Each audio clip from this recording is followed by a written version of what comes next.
जय हिंद बच्चों। क्वेश्चन है the most common tool of genetic engineering is. पहला ऑप्शन है PBR366 plasmid of E coli.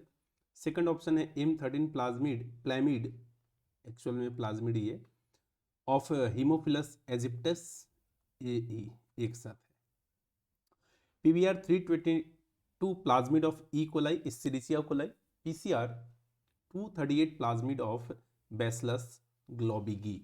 ग्लोबिगिल नहीं है, ग्लोबिगी इसे बोलते हैं, डबल आई आखिरी में। सबसे पहले समझना पड़ेगा कि जेनेटिक इंजीनियरिंग होता क्या है। जेनेटिक इंजीनियरिंग में हम किन किन टूल्स का इस्तेमाल करते हैं और सबसे ज़्यादा इस्तेमाल होने वाला टूल आखिर है क्या।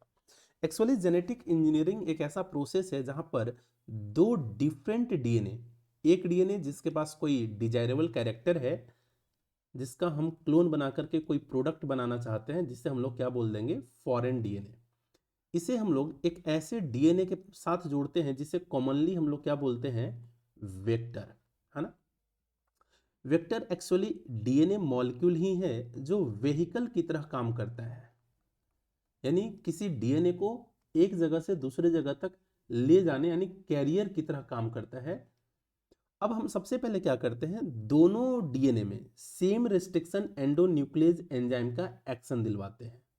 अब सेम रेस्ट्रिक्शन एंडोन्यूक्लियस एंजाइम जब दोनों डीएनए पर काम करता है तो डीएनए फ्रैगमेंट्स बनाता है, और इन डीएनए फ्रैगमेंट्स को हम लोग क्या बोल देते हैं, स्टिकी एंड वाला फ्रैगमेंट। यानी जो दोनों फ्रैगमेंट मिला, दोनों के पास स्टिकी एंड कैसा होगा, सेम, यानी स्टिकी एंड कैसा बना, सेम। अब ये जो सेम स्टिकी एंड वाला जो डीएनए मिला, इसे हम लोग डीएनए लाइगेज एंजाइम के साथ हेल्प लेकर के दोनों डीएनए फ्रैगमेंट्स को जोड़ देते हैं और एक नया डीएनए मिल जाता है, जिस डीएनए को हम लोग क्या बोल देते हैं, रिकॉम्बिनेंट डीएनए। अब ये जो रिकॉम्बिनेंट डीएनए हमें मिला, अब इसे हम लोग होस्ट के अंदर, होस्ट जनरली कौन होता है, तो ई कोलाई बैक्टीरिया, है ना, होस्ट के अंदर इंसर्ट कर देते हैं। और ये होस्ट के अंदर जाने के बाद रिकॉम्बिनेंट डीएनए क्या करता है, अपना क्लोन का फॉर्मेशन कर लेता है। यानी जो रिकॉम्बिनेंट डीएनए था, इसका यहाँ पर क्या बन जाता है, क्लोन्स, है ना। इसे हम लोग जीन क्लोनिंग के नाम से भी जानते हैं। अब अगर जेनेटिक इंजीनियरिंग में टूल्स की बात करें तो हमें क्या क्या चाहिए, वेक्टर चाहिए होगा, हमें क्या क्या चाहिए होगा, हमें रेस्ट्रिक्शन एंजाइम चाहिए होगा, जो मोस्ट कॉमनली इस्तेमाल करते हो रेस्ट्रिक्शन एंडोन्यूक्लियस एंजाइम। और क्या चाहिए होगा, हमें डीएनए लाइगेज एंजाइम चाहिए होगा। और क्या चाहिए होगा, एक हमें बढ़िया होस्ट चाहिए होगा, जिसे हम लोग क्या बोलते हैं, कॉम्पिटेंट होस्ट, है ना। अब ये जो वेक्टर है, वेक्टर क्या मैंने अभी जस्ट बोला कि ये तो डीएनए मॉलिक्यूल है। अब रिस्ट्रिक्शन एंडोन्यूक्लियस एंजाइम का तो जरूरत बाद में पड़ेगा ना, जब कोई फॉरेन डीएनए को हमें वेक्टर के साथ जोड़ना होगा। यानी सबसे पहले हमें क्या चाहिए होगा, वेक्टर चाहिए होगा। जेनेटिक इंजीनियरिंग में जो मोस्ट कॉमन वेक्टर होता है वो बैक्टीरियल प्लाज्मिड होता है, नेचुरल कंडीशन का। यानी जो बैक्टीरियल प्लाज्मिड है ये तो नेचुरल कंडीशन का एक वेक्टर है, लेकिन इसी बैक्टीरियल प्लाज्मिड का मॉडिफाइड फॉर्म है, इसका मॉडिफिकेशन करके लैब के अंदर सिंथेसाइज किया गया है, जिसे हम लोग क्या बोलते हैं, प्लाज्मिड।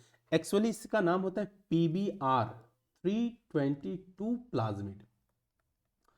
जो प्लाज्मिड का ही, बैक्टीरियल प्लाज्मिड का एक मॉडिफाइड फॉर्म है। यहाँ पर जो पी स्टैंड करता है किसके लिए, एक प्लाज्मिड के लिए, क्योंकि ये किससे बनाया गया है, प्लाज्मिड। अब ये जो बी और आर रिप्रेजेंट करता है ना, तो जिन दो साइंटिस्टों ने मिलकर के बनाया था, उन्होंने अपने नाम पर बी स्टैंड पर बॉलीवर और R stand for Rodriguez, Rodriguez, इन दोनों ने मिलकर के बनाया था, है ना, बॉलीवर और रॉड्रिगेज, इसलिए इसका शॉर्ट नेम क्या पड़ा, PBR322। और जेनेटिक इंजीनियरिंग में सबसे कॉमनली जो इस्तेमाल किया जाता है वो यही प्लाज्मिड है, PBR322। थोड़ा सा यहाँ बात करते हैं, PBR366 ऐसा कोई प्लाज्मिड आज तक बनाया ही नहीं गया है ना, तो पहला स्टेटमेंट ऐसे ही गलत है। सेकंड देखते हैं, M13 plasmid of Haemophilus aegyptius. Actually जैसे हम हीमोफिलस एजिप्टस की बातें करते हैं, तो एक ऐसा माइक्रोब्स, एक ऐसा पैथोजेन जो एक तरीके से कंजक्टिवाइटिस, कंजक्टिवाइटिस जिसे हम लोग रेड आई भी बोलते हैं, कॉमनली इसे हम लोग रेड आई के नाम से जानते हैं। इस डिजीज को काउज करने का एक बहुत इंपॉर्टेंट हीमोफिलस इजिप्टस कॉजेटिव एजेंट है, लेकिन इसका प्लाज्मिड M13 प्लाज्मिड नहीं होता है, और इसे मोस्ट कॉमनली तो बिल्कुल भी इस्तेमाल हम लोग नहीं करते हैं। Third option PBR 322 plasmid of Escherichia coli. मैंने आपको पहले ही बताया कि जो बैक्टीरियल प्लाज्मिड है जिससे हम लोग PBR 322 बनाया, यहाँ पर जो मोस्ट कॉमन बैक्टीरिया है वो बैक्टीरिया कौन है, यही जिसे हम लोग कॉमनली ई कोलाई के नाम से जानते हैं, जिसका पूरा नाम होता है इश्चेरिशिया कोलाई, है ना।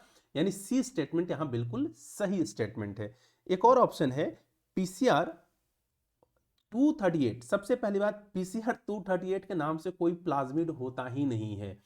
PCR हम बायोटेक्नोलॉजी में, मॉलिक्यूलर रिसर्च में एक ऐसे टेक्नोलॉजी की बात करते हैं जहां पर डीएनए का एम्प्लीफिकेशन करते हैं, एक डीएनए से कई सारे डीएनए मॉलिक्यूल फॉर्मेशन की बातें करते हैं, जिसे हम लोग फुल फॉर्म के नाम से क्या जानते हैं, पॉलीमरेज चेन रिएक्शन, है ना। तो PCR 238 प्लाज्मिड ऑफ बैसिलस ग्लोबिजी। ये जो बैसिलस ग्लोबिजी है ना, इसे कॉमनली हम लोग, इसका जो और एक कीमती नाम है, इसे हम लोग बैसिलस एट्रोफियस के नाम से भी जानते हैं।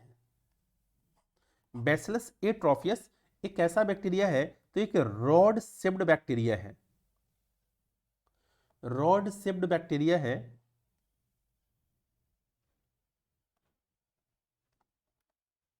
ना।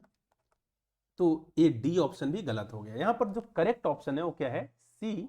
सी is the correct option. Best of luck.